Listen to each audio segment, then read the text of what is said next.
আসসালামু আলাইকুম। স্বাগত জানাচ্ছি ৪৭ প্রিলি যারা দিবেন ইংরেজি সাহিত্যে কিভাবে আপনারা ভালো করবেন এবং ৪৭ প্রিলির ইংলিশ লিটারেচারে কিভাবে ১২, ১৩, ১৪ নাম্বার পাবেন, হ্যাঁ? তাদের জন্য আমার এই ভিডিওটা তৈরি করা। যারা ইংলিশ ডিপার্টমেন্টের স্টুডেন্ট না, এর বাইরে যারা আমরা আমজনতা যারা আছে অন্য ডিপার্টমেন্টে যারা ইংরেজি সাহিত্যে আমরা ভালো করবো তাদের জন্য আমি এখানে খুব শর্ট আকারে সংক্ষিপ্ত আকারে আপনাকে সিলেবাসটা দিয়েছি। আহ অবশ্যই প্রপার অ্যানালাইসিস থাকে, আপনি নিজেও হয়তো অ্যানালাইসিস করেছেন। আপনি যাই করেন না কেন আপনি আমার এই এই যে একটা সাজেশন, ছোট সাজেশন, এইটাকে একটু আপনি হাইলাইট করবেন, এটা একটু গুরুত্বপূর্ণ। এই সাজেশনটা আপনি ফলো করবেন, দেন হচ্ছে কি বাকি বইটা আপনি রিভিশন দিলে দিতে পারেন, সেটা ফোকাস করতে পারেন। এটা হেডলাইন দিয়েছি ৪৭ পিরিয়ড ইংরেজি সাহিত্যের যে সাজেশন। আপনি ইংলিশ লিটারেচারে নর্মালি অন্য অন্য যে সাবজেক্ট আছে তার চেয়ে এখানে একটু মোটামুটি প্রশ্ন সহজ হয়। সো এটাতে আপনি যেটা করবেন, যেমন কিভাবে পরীক্ষায় প্রশ্ন হয়, মানে যে জায়গাতে গুলো থেকে বারবার পরীক্ষায় প্রশ্নটা হয়েছে সেটা যদি আমরা একটুখানি উপস্থাপন করি। যেমন এখানে প্রথমে হচ্ছে কি আমি 15টা পয়েন্ট দিয়েছি, মানে আমি 15টা আমার মতে আমার যে অভিজ্ঞতা বা এক্সপিরিয়েন্স এসেছে, আমার যে অভিজ্ঞতা বা এক্সপিরিয়েন্স এসেছে ছিল, সেটার আলোকে আমি এটা একটু হাইলাইট করেছি, একটু বলি, তারপর হচ্ছে কি আমি আলোচনা করব। যেমন প্রথম যে জায়গাতে প্রশ্ন, যেমন ইংরেজি সাহিত্যের যে যুগ বিভাজন যেটা আছে, প্রথম যে ওল্ড ইংলিশ পিরিয়ড, যে Anglo Saxon period, Middle English period, the Renaissance, তারপর হচ্ছে কি আপনার preparation for Renaissance, Jacobean, Caroline, Commonwealth, হ্যাঁ, রেস্টোরেশন পিরিয়ড, তারপর হচ্ছে কি আপনার Romantic period, Victorian period, Georgian period, Elizabethan, এই যে এই জায়গাগুলো থেকে একটা প্রশ্ন যে মাস্ট আসবে এতে কোনো সন্দেহ নাই। ভাগ্য ভালো হলে আপনার দুইটা প্রশ্ন কমন আসতে পারে প্রথম পৃষ্ঠার লিস্ট থেকে, এই যে একটা লিস্ট থেকে।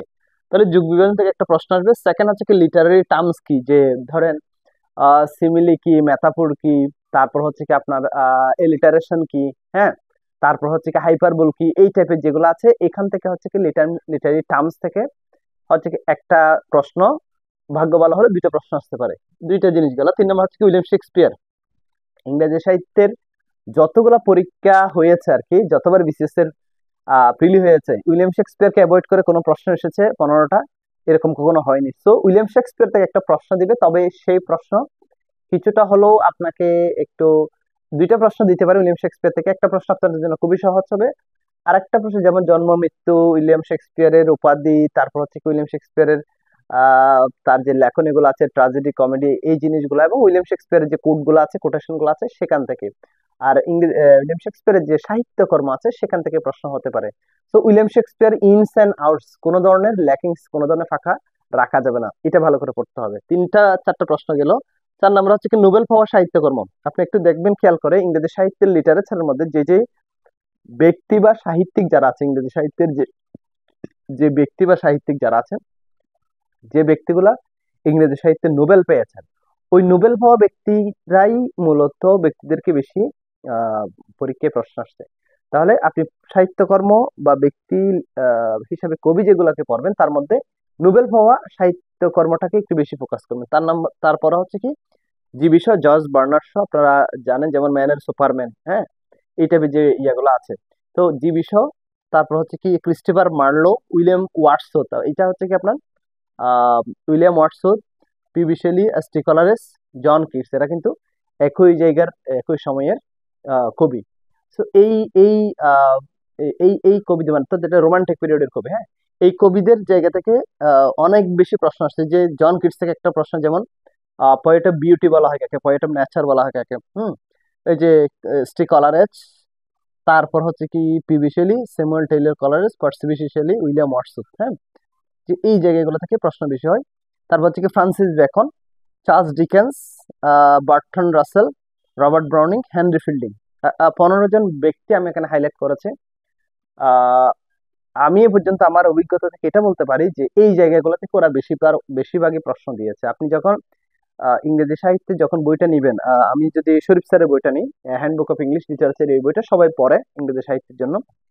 শরীফ স্যারের বইটা বাজারের সকল বই থেকে ভালো, আমরা জানি। তো এই বইয়ে হচ্ছে কি আপনার আপনি যদি ওল্ড ইংলিশ পিরিয়ড থেকে শুরু করে পোস্ট মডার্ন পিরিয়ড পর্যন্ত পুরাটা যদি দেখেন, প্রায় আপনি 500 জন কবিকে পাবেন যাদের লেখনী এখানে আছে। তো এই 500 জন কবি আপনি একবার রিডিং করবেন, হয়তো বা দুই একবার পড়তে পারবেন, অথবা 2-4 বার আপনি হয়তো রিডিং পড়বেন, কিন্তু এত মানুষকে তো আপনার মনে রাখা সম্ভব না, কিন্তু আপনার পুরো বইটা কিন্তু রিডিং পড়তে হবে, ঠিক আছে? সেক্ষেত্রে হচ্ছে কি, যে মানুষগুলা যে কবিদেরকে আপনি ভালোভাবে পড়বেন তাদের একটা লিস্ট আমি এখানে করে দিয়েছি, যেই জায়গা থেকে আপনি অবশ্যই, আমি এখানে একটা দিয়েছি যে 12 অথবা 13টা নাম্বার এই জায়গা থেকে আপনি পাবেন। সো এটা হচ্ছে কি আপনার প্রথম সারির মানে আপনার টপিক লিস্ট, যে হট লিস্ট। সেকেন্ড লিস্ট হচ্ছে কি আপনার ইয়ার কোয়েশ্চেন। বিগত বছরে যতগুলো ইয়ার কোয়েশ্চেন আসছে সব ইয়ার কোয়েশ্চেন আপনি টুটস্থ মুখস্থ করে ফেলবেন, ঠাড়া মুখস্থ, কোনো ধরনের কোনো বোঝাবুঝির দরকার নেই, আপনি ঠাড়া মুখস্থ করবেন ইয়ার কোয়েশ্চেন। তারপর হচ্ছে কি, আরো কয়েকজন কিছু কবিদের কথা বলেছি, আলেকজান্ডার পপ, যে রেপ অফ দ্য লকের লেখক, আর্নেস্ট হেমিংওয়ে, জন মিল্টন, যে Paradise Lost, Paradise Regain, Jonathan Swift, আহ তারপর হচ্ছে কি George Orwell, TS Eliot, Virginia Wolf.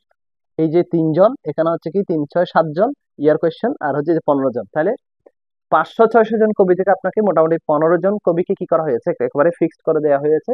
সেই জায়গাগুলো থেকে আপনি ভালোভাবে, একেবারে ভালোভাবে এই কবিগুলা থেকে আপনি ভালোভাবে কি করবেন, এ, ব্যাখ্যা সহ সুন্দর করে বই, লেখনী, কোটেশন, এগুলো একটু সুন্দর করে এদেরকে ফোকাস করবেন।